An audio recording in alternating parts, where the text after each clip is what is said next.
Muy buenos días, tardes o noches, sean todos y todas ustedes bienvenidos a un episodio más de Realidades.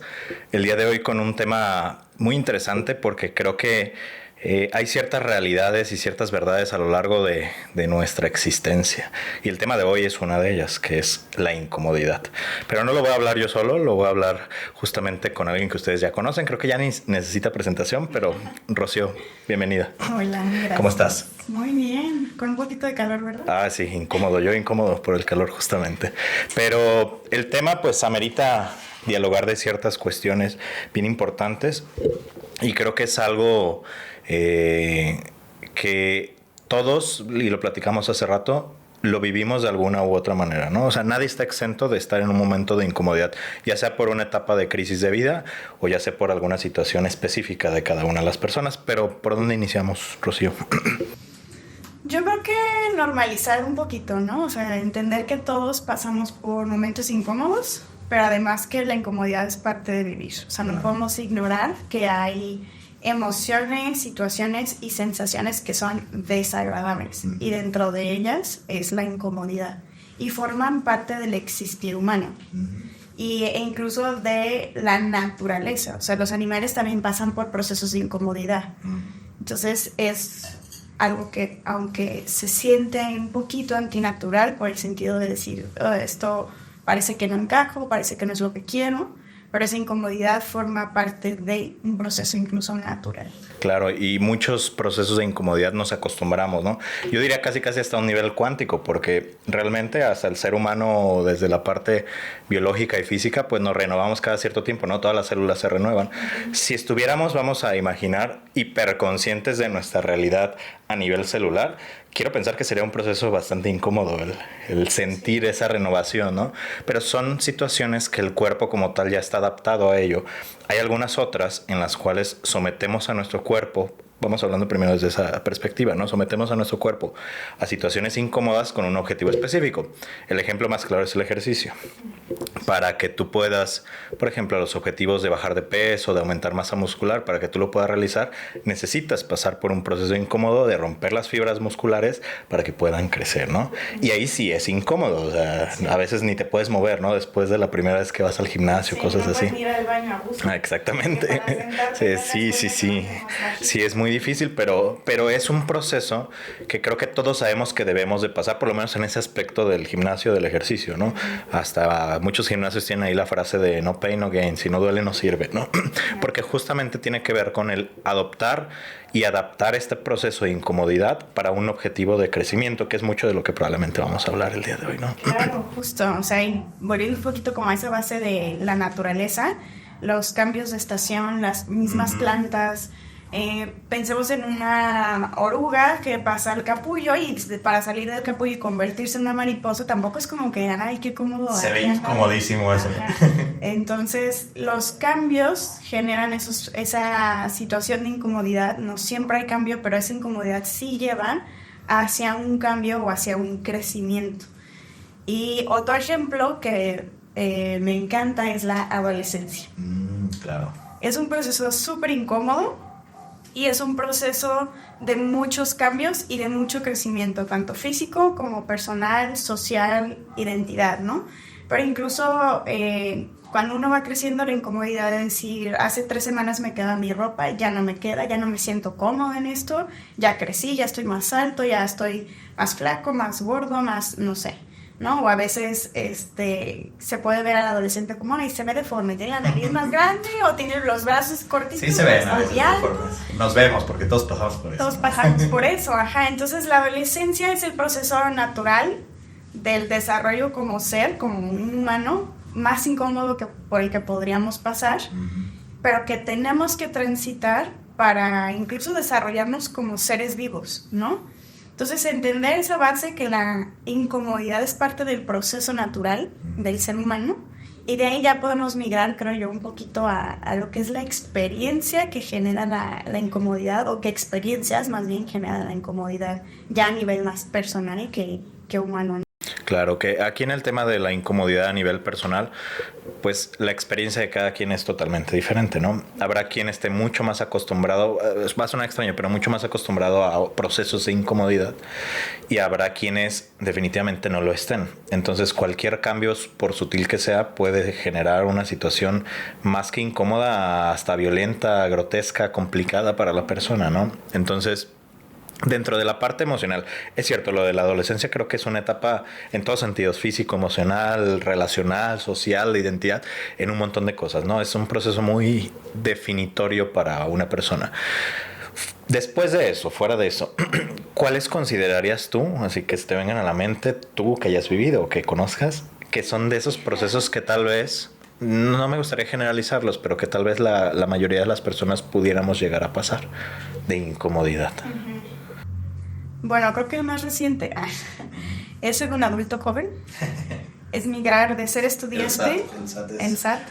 Es migrar de ser estudiante a ser empleado o a emprender, o al simple hecho de ya tener responsabilidades más relacionadas a la adultez, que igual quienes la tienen en otras etapas de su vida, pero ya no es como la generalidad.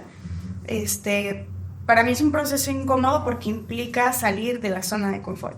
Implica innovar un poquito, encontrar alternativas, enfrentarte con lo que careces y empezar también a buscar cuáles son las cualidades que te fortalecen para salir adelante. Entonces, yo creo que ese es otro momento de la vida en el que es incómodo.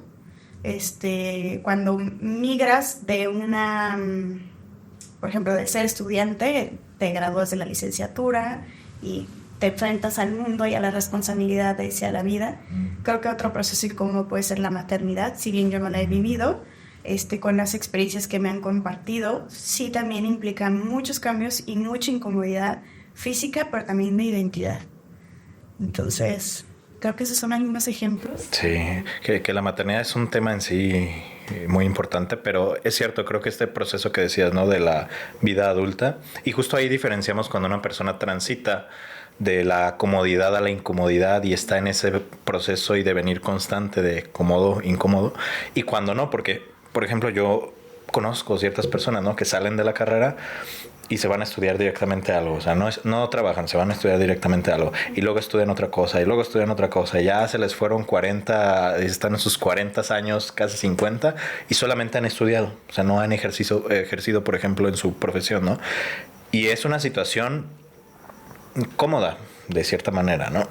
Debe de tener sus matices de incomodidad, pero en ese sentido hay un proceso de estancamiento, porque por lo menos las personas que yo he conocido que están ahí ya se sienten estancadas, o sea, se sienten atrapadas en un proceso. Lo mismo sucede con las relaciones, ¿no? Una relación, por ejemplo, tóxica, que sabemos aquí que ese concepto no está bien utilizado, pero lo llamaremos así para el ejemplo. Una persona en una relación tóxica que tal vez sale de esa relación y no pasa ni un mes y ya está en otra relación, ¿no? Y sigue en ese constante proceso, y a lo mejor tú dirías, pues sí fue incómodo, pues terminó. En el gran escala tal vez no tanto, y ahí es donde podemos analizar, ¿no? Como ese tipo de situaciones.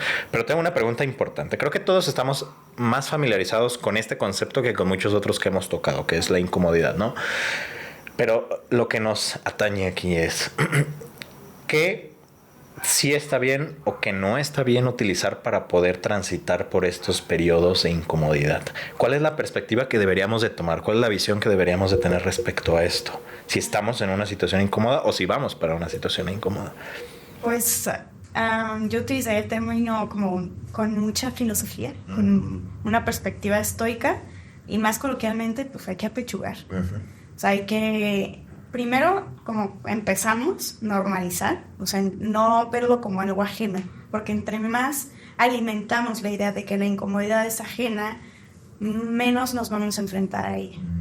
Entonces, que sí pudiera funcionarnos y que pudiera no funcionarnos, como siempre lo menciono, el autoconocimiento, saber qué realmente es una zona de confort que nos lleva a nuestro bienestar y qué es una zona de confort que al contrario nos retrocede o evita el progreso. O sea, porque tampoco tenemos que caer en una constante incomodidad. Claro, porque si hay personas que hacen eso, ¿no? O sea, justamente lo que mencionaba con las relaciones de pareja tal vez, o se me viene a la mente inclusive algunos pacientes de hace mucho tiempo, algunas personas que he platicado con ellos, que una realidad es que la incomodidad puede llegar a ser una gran maestra, o sea, te puede ayudar a lograr grandes cosas, ¿no? De hecho, si ustedes hacen la pregunta de en qué momentos es donde han hecho cambios más significativos, muy probablemente han sido en momentos de incomodidad.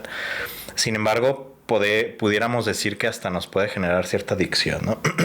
Porque si ves un cambio significativo en un proceso de incomodidad, nuestra mente dice, pues va a volver a pasar, o sea, se va a repetir, ¿no? Y fue algo tan significativo que inyectamos incomodidad donde no debería de haber, ¿no? A lo mejor, y puede llegar a pasar, personas que cambian constantemente de su trabajo, ¿no? O sea, que van muy bien, los empiezan a felicitar, ya están en ese punto como estable, si lo pudiéramos llamar, y algo sucede que se autosabotean y vámonos, o sea, sí, o te corro o me salgo y vamos a buscar otro trabajo, ¿no? ¿Y por qué? Porque eso es, la incomodidad me hace crecer.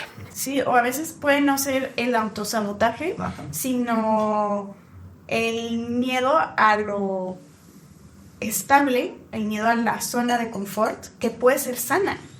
O sea, a veces caemos en se tiene que sentir mal, se tiene que sentir como un reto. También a veces sucede en las situaciones, como en relación de pareja, por ejemplo. Si no hay problemas, me querrán. Si no me cela, me querrán. Si, no sé, si todo va bien ahorita, ¿será que ya se estancó? ¿Será que ya no crecimos? ¿Será que ya no avanzamos? Pero a veces simplemente es una estabilidad o una zona de confort que nos lleva al bienestar. Claro, que ahí tocas un punto bien interesante porque podemos hacer una analogía de la vida en general con las relaciones de pareja respecto a los conflictos. Yo me he topado con los dos extremos, ¿no? Las relaciones de pareja que pelean todo el tiempo desde que se concibió la relación de pareja, o sea, semana 1 ya estamos peleando. Y las relaciones de pareja que llevan 1 año, 2 años y dicen, no, nunca peleamos. O 1 año, ¿no? No, nunca hemos peleado, jamás. La frase que siempre les digo es, las 2 caras de la moneda son la misma moneda. Entonces, lo que aquí aplica en ese sentido es que ese estado de comodidad, porque tanto el conflicto como el no conflicto pueden llegar a ser un estado de comodidad o una zona de confort, si lo decimos de otra manera, no son sanos. De hecho, por definición, una pareja sana debe de fluctuar entre periodos de tal vez no tanto conflicto y periodos de un conflicto, ojo, controlado, y un conflicto consciente y un conflicto para evolucionar, no un conflicto así como de ya nos toca tener un conflicto, déjame saco esto para que te enojes, ¿no? O sea, va por ahí y creo que lo mismo sucede en nuestros periodos de vida, ¿no? Tampoco es sano una persona que está en constante conflicto o constante incomodidad, como no lo es quien no lo está jamás. Entonces sí es importante como detectar como ese, en inglés le dicen sweet spot, ese punto perfecto, ese punto al dente como si fuera pasta, para saber cuándo sí y cuándo no. Porque sí se puede controlar, siento yo, fuera de circunstancias externas, sí se puede controlar un poco los procesos de incomodidad. ¿O tú crees? Sí, a mí como me gusta verlo es como si uno aprendiera a surfear.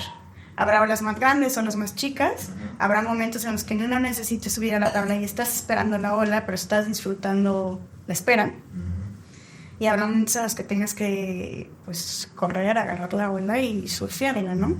Pero creo que es eso, es entender que habrá momentos en los que habrá olas grandes, olas pequeñas, o tocará esperar esas olas de cambio o de vivencias que nos van a dar experiencias. Y yo no le llamaría como punto perfecto o control, porque cuando sentimos que perdemos ese control o que no suena tan bonito como quisiéramos, entonces puede ser aversivo, o sea, puede ser algo que no sé, es desagradable, o que, ay no, estoy perdiendo el control y no estoy controlando lo incómodo y tengo que volver al control, y entonces nos volvemos autoexigentes como el capítulo. Claro, el pasado. Que hay mucho tiene que ver las expectativas, ¿no? Y la expectativa tiene mucho que ver con el autoconocimiento que tenemos de dónde estamos, a dónde vamos.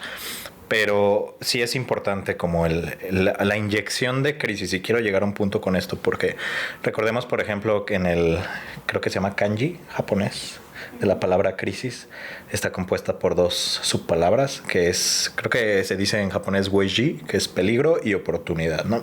Y creo que por ahí va mucho la parte de la incomodidad, que si bien es una situación complicada, una situación tal vez que tu cerebro lo detecta como un peligro, también puede llegar a ser como cierta oportunidad para algo, ¿no? Y cuando estamos estancados y cuando no nos sentimos que estamos avanzando, la incomodidad, como les decía, puede ser una gran maestra. ¿Y cómo podríamos inyectarla inteligentemente? Pues justamente ahí va el comercial, ¿no? Con terapia. Creo que la terapia es un proceso naturalmente incómodo. ¿Tú qué crees? Definitivamente, y lo digo como paciente y terapeuta, claro, en ambas experiencias que he tenido. Como terapeuta, porque tienes que inyectar esa incomodidad de cierta forma y acompañar al paciente a transitar esa incomodidad y a desarrollar recursos. Y como paciente, porque haz cuenta que vas a una guerra de Sahara. No tienes nada con qué batallar y ahí desarrollas las herramientas, pero de todos modos te enfrentas a la guerra, ¿no? Entonces, sí es un proceso incómodo, no es esta situación ideal o idealizada de terapia de, wow, voy a ir a terapia y tengo que a quien platicar de mi vida y mis chismes y esto.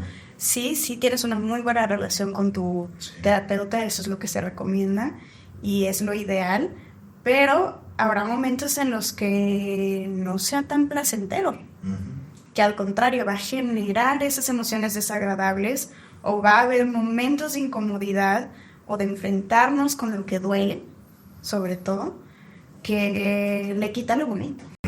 Yo casi digo, no sé si compartas esta idea conmigo porque tal vez es un poco radical, pero casi me atrevería a decir que si en tu proceso de terapia siempre lo has sentido cómodo y bonito y feliz y sales gritando de felicidad, tal vez no es ahí. O sea, tampoco digo que tenga que ser tortuoso o complicado o difícil todo el tiempo, pero es cierto, o sea, y yo también lo veo desde la perspectiva como paciente, no tanto como terapeuta, que en ocasiones tal vez sales de un proceso y dices, estuvo bien, pero pasa la semana y de repente te cae un pedradón de algo que dijiste o algo que dijo tu terapeuta y es como, maldito. Y ahí viene el proceso de incomodidad, ¿no? Entonces, yo siento que un proceso como tal no debería de ser 100% cómodo. Sí, no, definitivamente no, porque si el objetivo, o sea, utilizando esta metáfora, si el objetivo de la incomodidad es permitir abrir o romper esas fibras para el crecimiento, tiene que darse en terapia. No se trata de que te rompas como persona, al contrario, sino que vivas un proceso personal de autoconocimiento, de desmenuzar, no de romper, sino de desmenuzar esas fibras para permitirles el espacio al crecimiento. Y habrá situaciones en las que llegas de muy buen humor y sales destrozado de terapia, ¿no? Pero es lo que te va a permitir también hacer consciente esas partes o esas áreas de tu vida que hay que trabajar. Y ahí yo le sumaría un poquito de psicoeducación en las emociones. Y es entender que no porque la emoción es desagradable, hay que evitarla. Todas las emociones tienen una función y tienen un mensaje. Entonces, si aprendemos a identificar el mensaje y segundo, canalizar la reacción que esa emoción genera, entonces vamos a poder transitar esas emociones desagradables que son necesarias. Si no sintiéramos dolor, si no nos diéramos cuenta que nos estamos quemando la mano, por ejemplo, no la quitaríamos. Y de todos modos se dañaría nuestra mano. Entonces, el no hacer caso a ese dolor o a esas emociones desagradables también es un poco de negligencia propia, de falta de autocuidado. Si solo evitamos esas emociones desagradables, estamos descuidándonos, porque tienen un objetivo y tienen una función, el generar ese desagrado y ese dolor. El objetivo es canalizarlos y el crecimiento. Y qué impactante puede llegar a ser esto que acabas de decir, ¿no? Que el hecho de no vivir las emociones negativas pueda ser un proceso violento, porque la negligencia es violencia, ¿no? Y creo que cae en contraposición con todo lo que muchas veces nos enseñan, ¿no? Sobre todo a ciertas poblaciones, hablando por ejemplo yo desde mi perspectiva como hombre, o sea, que habrá ciertas emociones que no se nos permiten expresar, habrá otras que sí, pero sí entra como muy fuerte así como de cómo que vivir una emoción negativa es algo bueno, o sea, ¿hacia dónde vas con eso? Cada emoción tiene una función. El enojo nos invita a poner límites, a hacer justicia. La tristeza nos hace conscientes de cierta pérdida o de volver a hacer un poco de introspección. ¿Qué más? La ansiedad nos avisa de alguna amenaza. Digo, también hay que entender que si nuestra emoción es desproporcionada a la situación, hay que acudir a quien nos ayude a poder controlar eso. Pero ahorita vamos a cuando ya terapia. Pero todas las emociones tienen esa función de ofrecernos un mensaje que nos va a llevar hacia un bienestar, aunque la sensación sea desagradable. Entonces, si no hacemos caso a las cosas que nos enojan, ¿cómo vamos a conseguir el respeto? ¿Cómo vamos a conseguir el cuidado, los límites? El enojo nos ofrece eso. Nos está diciendo, algo tienes que hacer porque algo es injusto y algo es desagradable para ti, aunque el enojo también sea desagradable, pero tiene ese mecanismo de acción.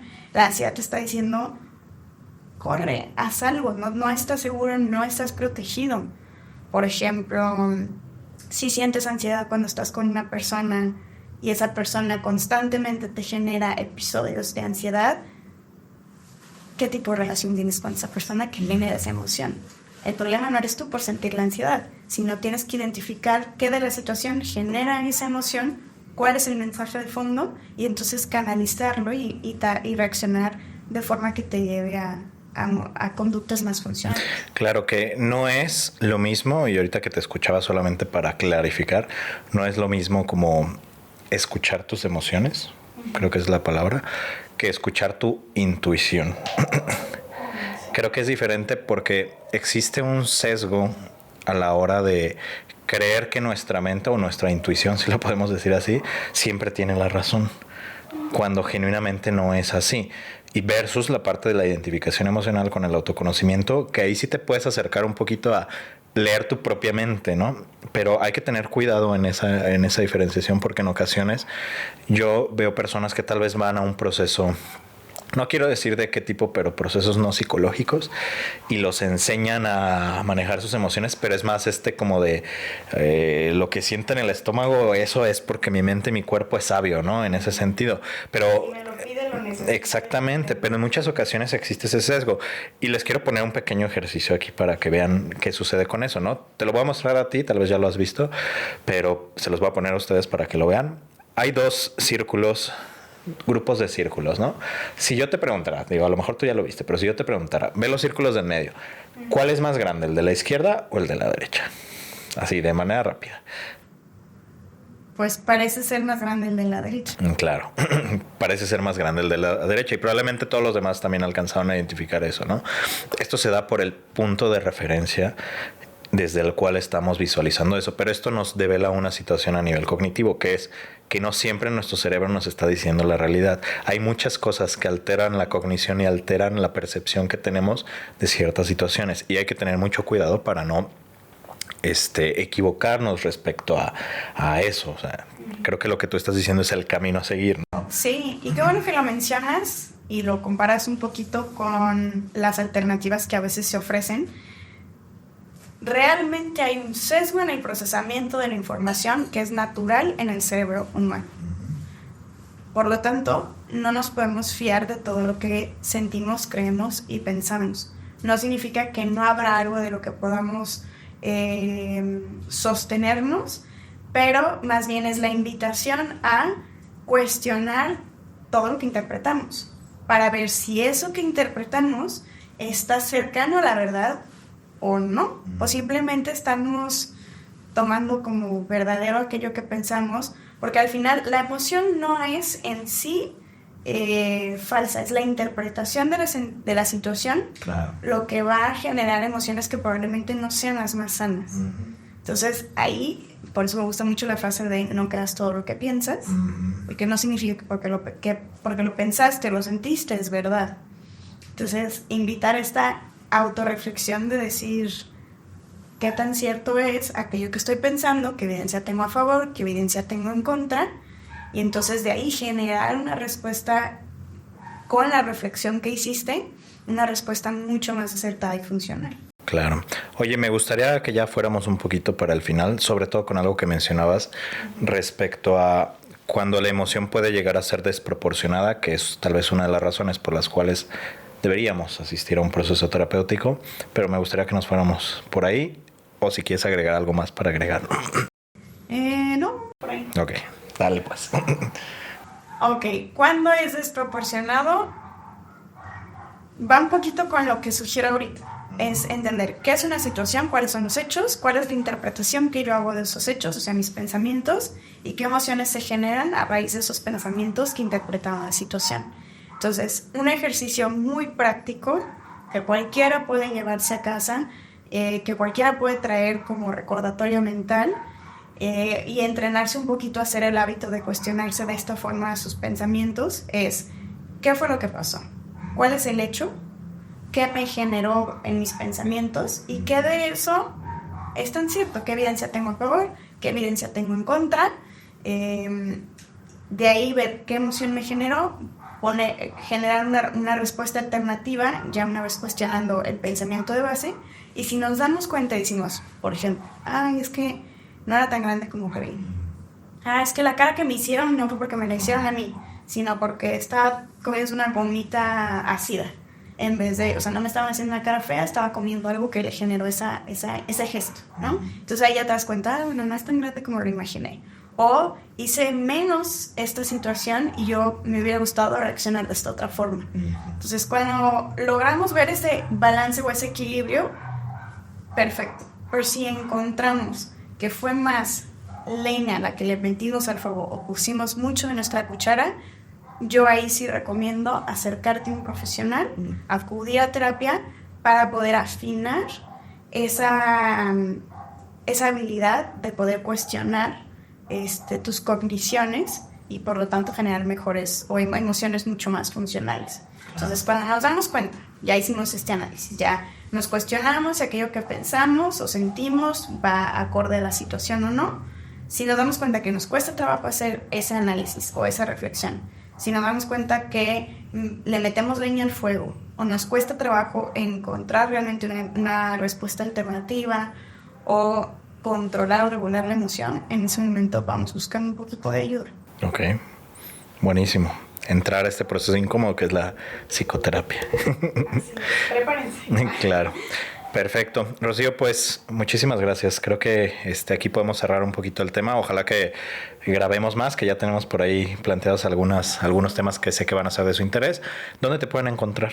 Me pueden encontrar en Facebook, Instagram y Twitter como psicóloga Rocío Gómez Ibarra. Perfecto. Recuerden, si les sirvió o conocen a alguien que les pueda servir este episodio, compártanlo y etiquétenos como Realidades Podcast. Y también etiqueten a nuestro patrocinador oficial, la Clínica Salud Mental para Todos. Pueden ir a buscar servicios a www.saludmentalparatodos.net o a las redes sociales de @saludmentalpara.todos en TikTok y en Instagram. De igual manera, si dicen que van de este video, de parte de este video, van a tener un descuento especial en sus primeras 3 sesiones. ¿Sale? Entonces, para que aprovechen en su proceso incómodo.